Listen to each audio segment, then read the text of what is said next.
महाभारत के बिल्कुल केंद्र में एक ऐसा षड्यंत्र है जो सिर्फ एक परिवार को नहीं बल्कि राजनीति और दर्शन के भविष्य को तय करने वाला था। तो चलिए हस्तिनापुर की सत्ता के लिए रची गई इस बेहद गहरी साजिश की एक एक परत को खोलते हैं। असल में ये पूरी कहानी दो बिल्कुल अलग राजनीतिक सोच के टकराव से पैदा हुई थी। एक तरफ थी जिसे हम कह सकते हैं कोश की राजनीति, जिसका एकमात्र लक्ष्य था सिंहासन, और दूसरी तरफ थी सत्य की राजनीति, जिसका मकसद था लोगों के दिलों पर राज करना। और देखा जाए तो यही संघर्ष महाभारत का मूल है। दुर्योधन था कोश और सत्ता के रास्ते पर, जबकि युधिष्ठिर चल रहे थे धर्म और सत्य के मार्ग पर।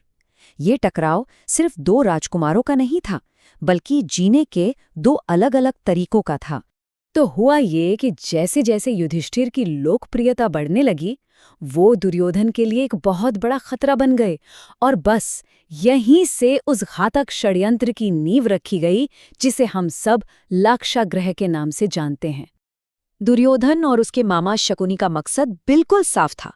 पांडवों को किसी तरह राजधानी से दूर भेजो और फिर चुपचाप उन्हें रास्ते से हटा दो, ताकि कोई सीधा इल्जाम भी ना आए।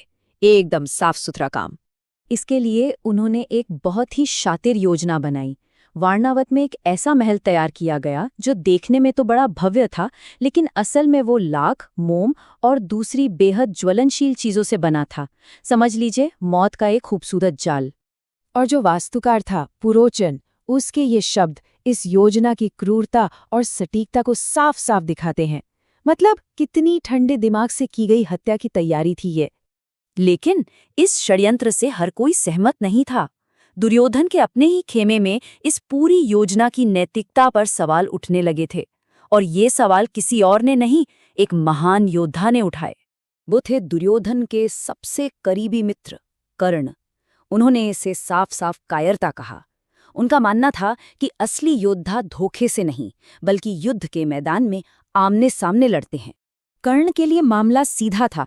पांडव दुश्मन जरूर थे, लेकिन वे वीर भी थे, और वीरों का सम्मान युद्ध भूमि में होता है, किसी लाक्षागृह में जलकर मरना नहीं। ये तो उनके योद्धा धर्म के सरासर खिलाफ था। लेकिन कर्ण के सम्मान के सिद्धांत के ठीक उलट थी शकुनी की क्रूरता। उनके लिए नतीजा ज्यादा जरूरी था, तरीका नहीं। वो तो युद्ध शुरू होने से पहले ही उसे खत्म कर देना चाहते थे। तो जब एक तरफ ये साजिश रची जा रही थी, दूसरी तरफ हस्तिनापुर के प्रधानमंत्री विदुर को कुछ गलत होने का अंदेशा हो गया था। अब बारी उनकी चाल की थी। विदुर, जो सत्य की राजनीति को मानते थे, वो समझ गए कि ये सिर्फ एक उत्सव का न्योता नहीं है, इसके पीछे कुछ और ही चल रहा है। और उन्होंने इस षड्यंत्र का मुकाबला करने के लिए अपनी बिसात बिछानी शुरू कर दी।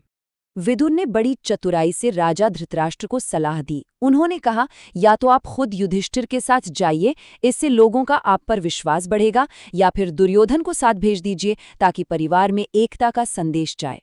ये एक ऐसी चाल थी जिससे षड्यंत्रकारियों पर दबाव बनना तय था। अब गेंद थी राजा धृतराष्ट्र के पाले में। एक ऐसा राजा जो हमेशा ही अपने पुत्र मोह और राजधर्म के बीच फंसा रहता था। सबके सामने उन्होंने इस यात्रा को युधिष्ठिर के सम्मान के तौर पर पेश किया। उन्होंने भीष्म पितामह से कहा कि इससे प्रजा में ये संदेश जाएगा कि देखो, युधिष्ठिर ही भावी राजा हैं, कोई पक्षपात नहीं हो रहा। लेकिन अकेले में उन्होंने अपने बेटे दुर्योधन के सामने अपनी लाचारी जाहिर कर दी।